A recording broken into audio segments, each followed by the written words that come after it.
Continuando a nossa aula sobre teorias de ruptura,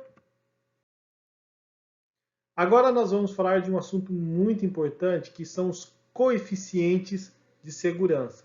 É uma coisa que a gente vai ver agora e que vamos utilizar lá no final no curso de resistência de materiais, quando vocês aprenderem a fazer projetos de estruturas.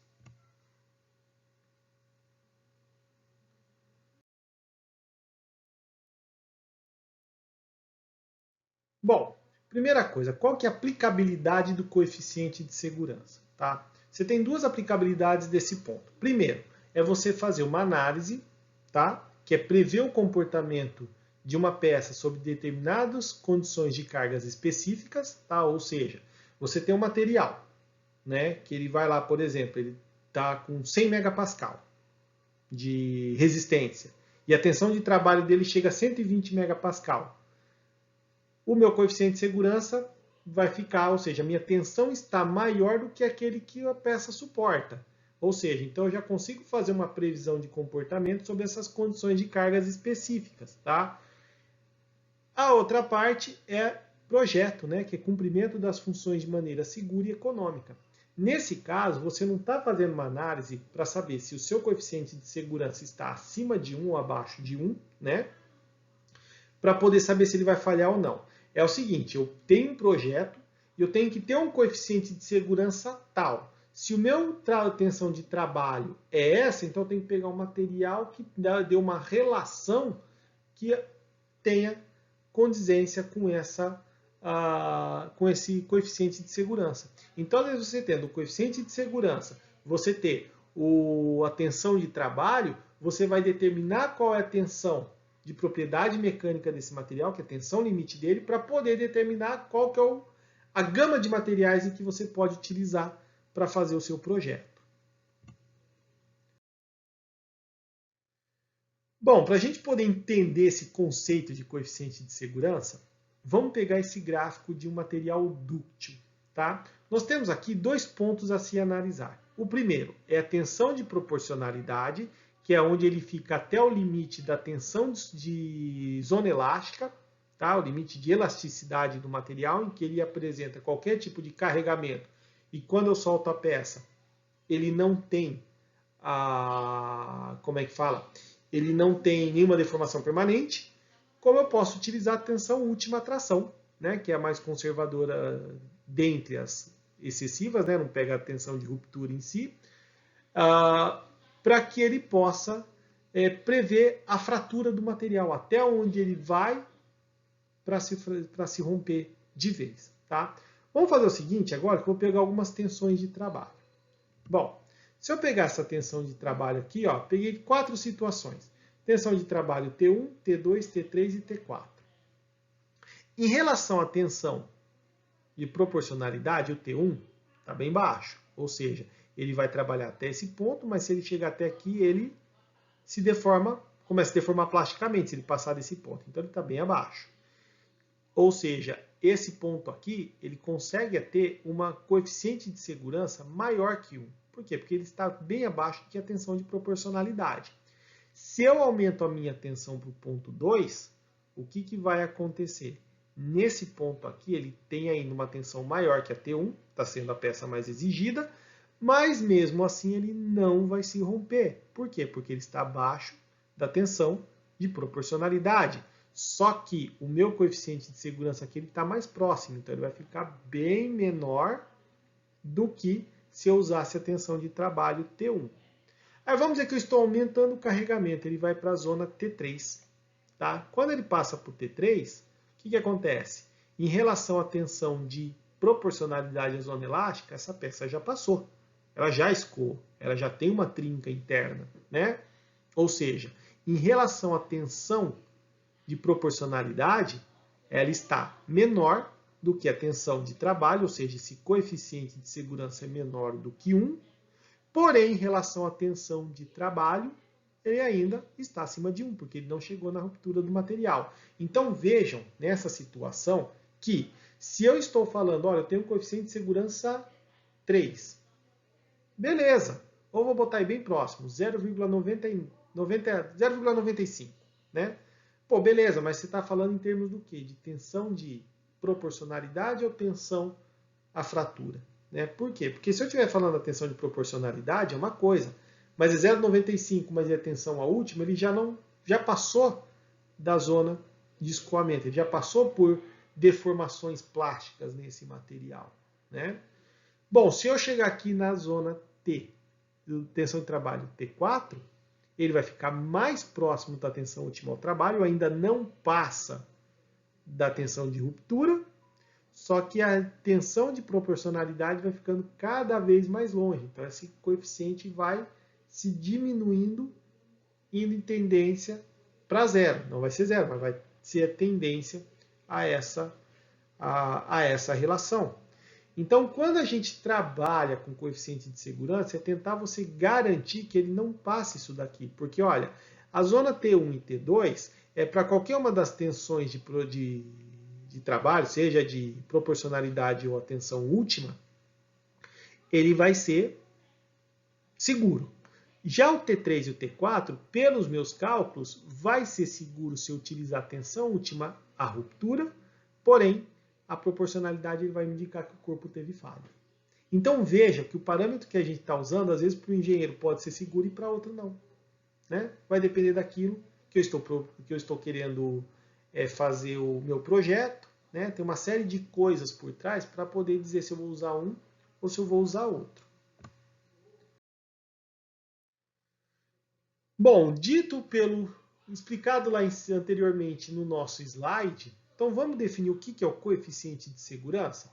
Coeficiente de segurança é a relação entre tensão limite, tá? Que é aquela característica mecânica do material, até onde ele chega para aquele ponto, seja um escoamento ou seja uma fratura, e a tensão de trabalho admissível no elemento estrutural, ou seja, a tensão admissível que o corpo vai trabalhar, ele não vai passar daquele ponto de trabalho.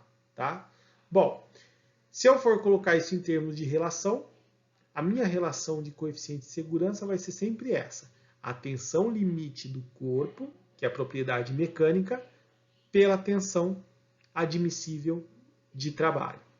A função desse coeficiente de segurança é permitir determinar ou aplicar um índice de segurança para que o projeto possa suportar os esforços que lhe é aplicado, sem ocorrer rupturas internas ou falha material por tempo determinado ou indeterminado. Ou seja, vai depender o que você considera como ruptura, a primeira coisa. Se é escoamento ou se é fratura em si, tá? Já é um ponto em questão. A outra é você não querer que essa falha material não ocorra num determinado período, mas possa ocorrer em outro. Quando a gente fala por tempo determinado, é mais para peças mecânicas, que nós temos o problema de fadiga, né? Quando a gente acaba trabalhando com a parte civil, esse tempo tem que ser indeterminado. Bom, de certa maneira, essa tensão limite que a gente vai trabalhar vai depender do tipo de material. Ela pode ser a tensão de limite ao escoamento ou a tensão limite de ruptura, que muitos livros chamam de SY ou SRT. Né? Bom, de certa maneira, só para vocês terem ideia, materiais frágeis, nós só temos a tensão de ruptura, e materiais dúcteis, nós temos tanto a resistência à ruptura quanto ao escoamento.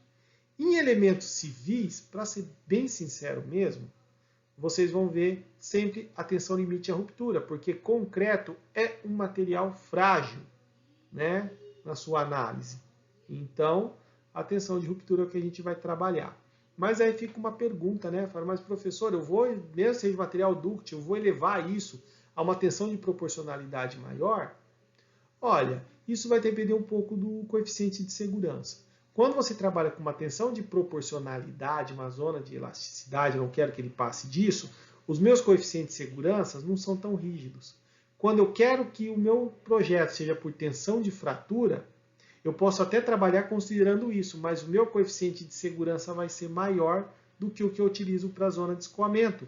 Porque quando eu aumento esse índice aqui, mesmo que aqui a tensão de limite seja a ruptura, quando eu for calcular a tensão máxima de trabalho, que ele vem para aqui, o N vem dividindo, se esse N for alto, a tensão admissível vai cair lá para baixo.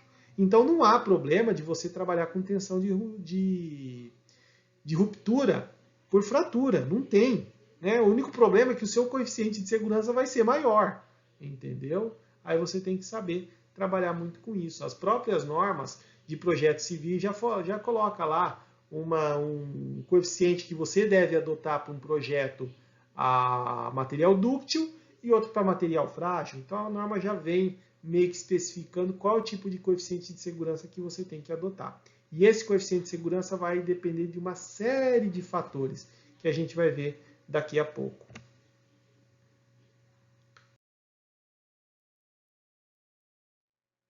Bom, e quais são os fatores que influenciam nesse fator de segurança? Tá? Bom, em termos de fatores, nós temos aí as modificações na propriedade do material, tá? Ou seja, quando você faz um tipo de tratamento no material, seja tratamento que a gente chama de aço temperado, por exemplo, você consegue variar as propriedades mecânicas. E isso também vai variar o coeficiente do material final na hora em que você vai calcular. Por quê? Porque a tensão limite dele, a tensão limite de resistência, vai ser alterada. Variação do carregamento, ou seja, o tipo de carregamento em que você vai estar trabalhando e como ele se comporta ao longo do tempo, influencia também nesse fator de segurança. Tipo de carregamento, tá? Se esse carregamento ele é uniaxial, se ele é um carregamento perpendicular, né? A quantidade de cargas que você tem atuante em cima dele vai também influenciar no fator de segurança. Modo de ruptura, como nós vimos, se ele é dúctil ou se é frágil, isso vai influenciar principalmente se o material, no caso dúctil, se você está trabalhando com tensão de escoamento ou tensão à ruptura. Se é a tensão de escoamento, esse fator de segurança pode ser menor. Se é a ruptura, tem que ser mais conservador. Tá? Isso vale também para o material frágil, porque eu só tenho a tensão de ruptura, então tem que ter um coeficiente mais conservador naturalmente.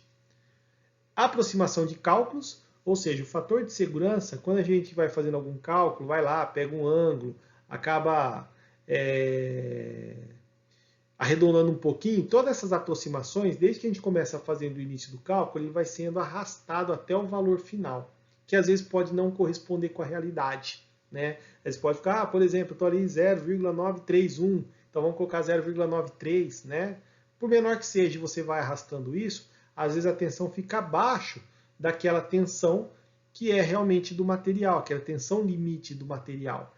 Então, se você está usando o coeficiente de segurança, ele já engloba essas aproximações de cálculos para que a tensão de fato não passe aquilo que o material possa suportar. Deterioração por manutenção ou causas naturais, né? Ou seja, o fator de segurança ele tem que prever o ambiente em que está. Por exemplo, uma peça metálica ela sofre corrosão, por exemplo, e essa corrosão vai diminuindo a sua capacidade mecânica de aguentar o esforço que lhe é solicitado. Então, o coeficiente de segurança tem que entrar nisso daí para poder justamente evitar falhas do material por causa dessa situação. E, finalmente, a importância do membro na estrutura. Né? Então, se você está trabalhando, por exemplo, com uma peça lá que é a seta do seu veículo, se a sua seta quebrar, não tem problema nenhum. Mas e o freio do carro? Eu acho que você não vai gostar que essa peça falhe, né? Então, para o coeficiente de segurança de uma peça que faz parte do freio, você vai ter um coeficiente de segurança muito maior, muito mais exigido, mais restrito, né? Mais rigoroso, do que para um material que seja considerado sem importância. Você não precisa colocar um coeficiente de segurança tão alto para ligar uma seta de um veículo, por exemplo.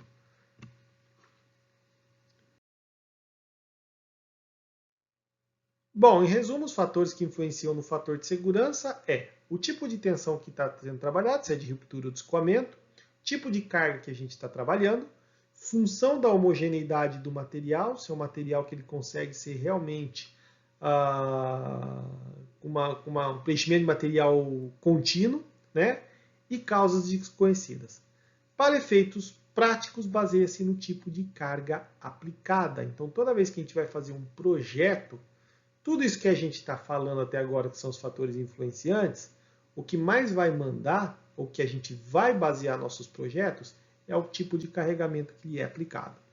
Então, só para vocês verem os tipos de carga que uma estrutura pode sofrer, nós temos cargas do tipo estática, cargas do tipo intermitente, cargas do tipo alternada e cargas do tipo brusca. Como que funciona cada uma delas?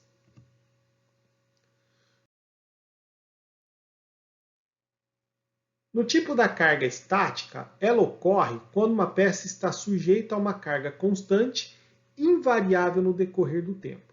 Então, o gráfico que mostra essa força ao longo do tempo é isso daqui, ó. Ela não muda. Por exemplo, o peso de uma estrutura. O peso de uma estrutura vai variar ao longo do tempo?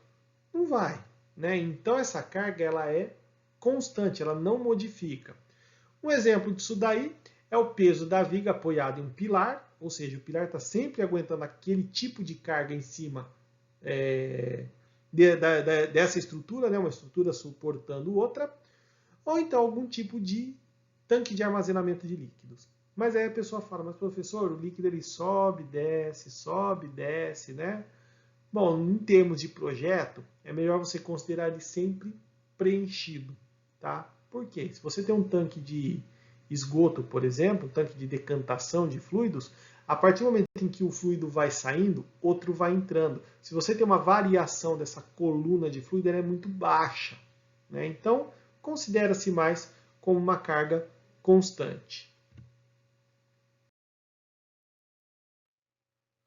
Um outro tipo de carga aí é intermitente, né? Quando uma peça está sujeita a uma carga pulsante, isto é, carga cíclica variável de 0 a um valor máximo permitido. Então, a ocorrência desse carregamento é desse tipo aqui, ó, ao longo do tempo. Ele cresce, vai até um ponto máximo, depois ele decresce, vai até o zero, começa a crescer de novo. Onde que a gente pode ver isso? Por exemplo, o peso de água em reservatórios. Aquelas caixas d'água que fica suspensa, o que acontece? Você preenche ela com líquido. Aí a pessoa vai usando, ou a cidade vai usando, você vai jogando água para a cidade. A tendência da coluna de fluido até é descer, até o momento que ela chega a estar vazio, e o que se faz? Abre-se a bomba para encher novamente a caixa d'água. Então você tem esse evento cíclico ao longo do tempo de peso na estrutura. Então você já tem o peso da própria estrutura que é fixo, você agora tem uma carga intermitente, né? E assim por diante. Um tipo de carga que eu não consigo descrever muito em partes civis, mas vou deixar só para conhecimento, é a carga alternada. É quando uma peça está sujeita a carga variável nos sentidos, né? Ou seja, ela vai de um ponto máximo positivo até um ponto máximo negativo. E como que isso ocorre ao longo do tempo? Dessa forma aqui, ó. Ela começa no ponto máximo negativo, aumenta, vai até o ponto máximo positivo e assim vai ao longo do tempo, né? Parte estrutural, dificilmente você vai ver esse tipo de carregamento, tá? Um exemplo disso daí são projetos mecânicos, por exemplo, a biela de pistão, que é aquele elemento que fica no motor quando você faz a combustão do veículo, né? Então você faz a combustão do combustível, aí ele faz com que esse movimento vai e volta. Então aquele braço de giro a gente chama de biela, né? E esse movimento que vai em cima dessa biela que é cíclico, que vai do positivo ao negativo entre os valores máximos, tá? Em termos de estrutura, isso daí não é dificilmente vocês vão chegar a uma situação dessa.